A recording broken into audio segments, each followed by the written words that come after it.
Hello and welcome back. In this video we go over fine-tuning in PyTorch. And this is a concept that allows us to sort of adapt new networks to new situations. As the deep learning models become bigger and bigger, it becomes also more difficult to train them from scratch. So if you have a very complex but also very powerful neural network architecture, then we need a lot of data to train this from scratch. In some previous examples, we used the MNIST data, and we have a fairly small data set of just 70,000 images. And we also had a very small neural network that we can even train on the CPU in finite time. But for more powerful architectures, this is no longer possible. So in many situations, we will find ourselves in a scenario where we don't have enough images from our current domain to actually train a neural network from scratch, and also it would take a lot of time and a lot of resources to do so. One approach where we can avoid this to a certain extent is called fine-tuning, where we essentially use a existing neural network and use it as a starting point, and either use it as the initialization for our training, or we freeze some of the layers of the neural network, for example, everything apart from the last layer, and then use the features the network has learned on different data, and then just sort of fine-tune it, hence the name it, on our domain for the final classification. So in our example here, we will use one of the common architectures, ResNet 18, that was already in 2015 and won a competition there. It's not the most modern model, but it will serve us here because it performs fairly well and is also still reasonably small. We can download the model from PyTorch, and there are pre-trained models available. We'll also use the data from the PyTorch tutorial to adapt this trained ResNet and focus now to distinguish between Bs and Rs. And also, additionally, we will introduce the following new concepts. First of all, the learning rate scheduler. In our previous examples, we have always used a fixed learning rate. That is now not always optimal. You can, for example, think of it like this, that at the beginning of the neural network training, we are quite far away from our optimum where we want to be, so we can use a large learning rate to move quicker towards this point. And as we approach it, we want to reduce our learning rate so that we don't sort of miss it. And also we need to augment our data and sort of artificially increase our data set by introducing, for example, flips or color changes or rotations or so, that we can reuse the same data several times in slight variations. So here we import all the necessary libraries. So this is what we had before: the data loaders, the function for the network definition, the optimizer, and here we also use the learning rate scheduler, and here we use a pre-trained model, in our case the ResNet 18 and the corresponding weights. We use the convenience function from Torch Vision as well, and plotting.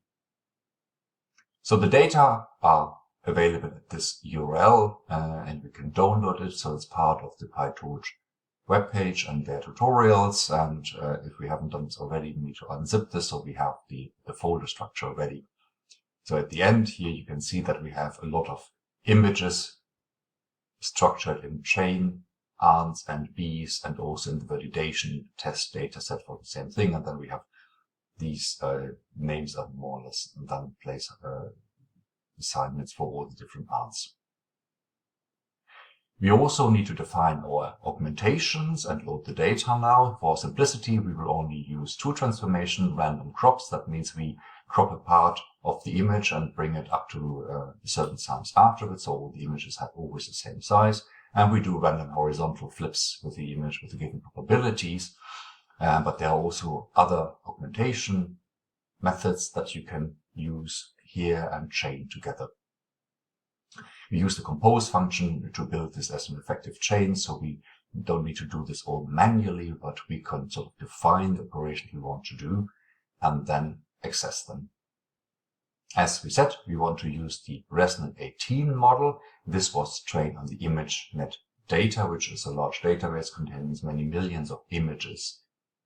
And we need to know that for the training of these models, all those images were prepared in the following way. They are all of the size 256 by 256 pixels. They were center cropped. In this area, all color values were rescaled to lie in the interval of 0 and 1, and everything was normalized with the mean and the variance with these specific values. So if we, for example, now do our fine-tuning on different images, that means we need to know these parameters and apply them to our image as well, so that the network has sort of the same setup for all the images and knows how to handle them compared to all the training data. So now we load and transform the images. We use the Torch Vision functionality, and now here use the Torch Vision Transform Compose. And this we can use to sort of, as a list, chain together all the augmentation methods we want to use. So we said we only want to limit ourselves to random size crops and to horizontal flips. Note here again the 224. This is the pixel size we have encountered earlier. And we need to resize them as well to this size. Notice here we have to normalize, and these are the two areas from the mean and the standard deviation, and this is what this model expects because all data in the image net have been processed this way. And then we give it the folder because we have downloaded the data externally. We tell it where to find the images, say the data is located in the specific folder structure, the training data is here, and the validation data, the test data is here. And then we can define our data loader with these definitions and say we also want to shuffle them with a given batch size so that we don't loop over all the images in the same order all the time. We also need to extract the class names, that these are our targets. We could also do this manually and say Bs and Ans, but they are also defined as part of the directory structure, and we get back Ans and Bs. Now let's load an example, and here it's a slightly more complex because it's not as simple as the MNIST data, for example. So again, we need to do the loop even if we want to do only one image. So we break out of the loop at the end and say we want to do the first image. So we take our data at this index. Now we need to sort of reshuffle this so that we can display it. So we can first need to transform it to NumPy and then reshape it and transpose it with these options, right? Remember that we had to apply the normalization for the network training. So if you want to show the image as they are, we need to undo these. And this is what's done here. And finally, we can show the image, and this is what we get back our little one. Now, in the next step, we load our pre-trained model. As we said, we use the ResNet 18. So that means that the model structure and the weights are available through PyTorch. We don't need to do all of this. So we can just simply load it.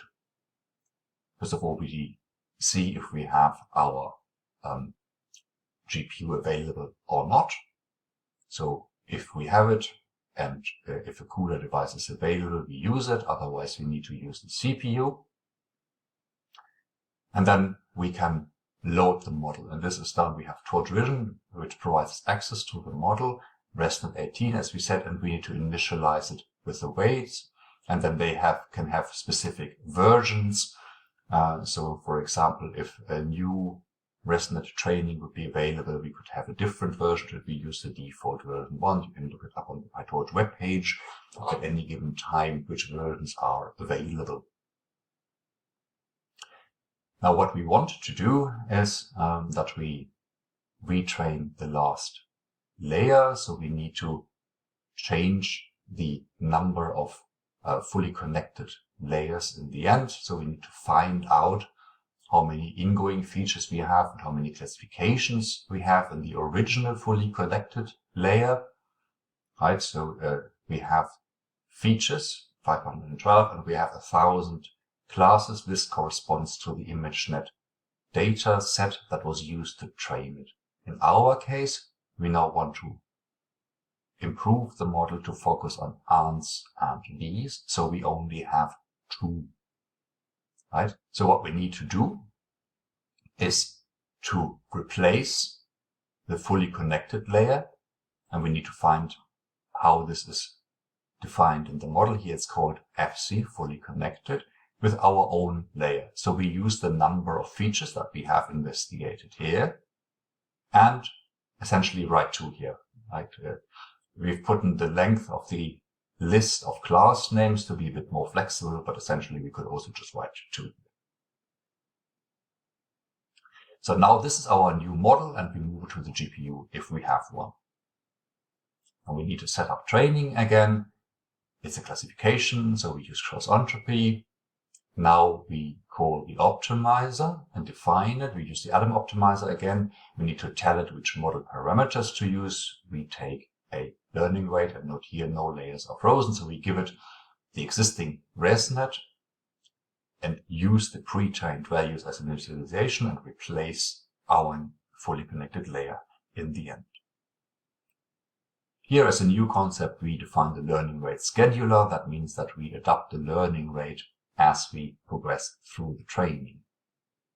We define a training loop as before. We put the model into the train mode, loop over the data loader in batches, move the data to the device, like the GPU if we have one, make a prediction, calculate the loss function, and now we do the backpropagation part. So we erase all previous gradients, calculate the backward paths, move in the right direction, and so on. And then we do this for 15 epochs and just loop over the test and training data as we've done previously as well. So this will take a little time. Here we've just done 5 epochs and calculate the accuracy and the loss. And if we do this, we can see that for 15 iterations, the network training error steadily goes down. Let's look at a few predictions. This is what's done here. We put the model into evaluation mode, and then as we have accessed the images before, we need to undo the normalization. We need to access the data, transform the data from the data loader back into image format, and so on, as we've done before.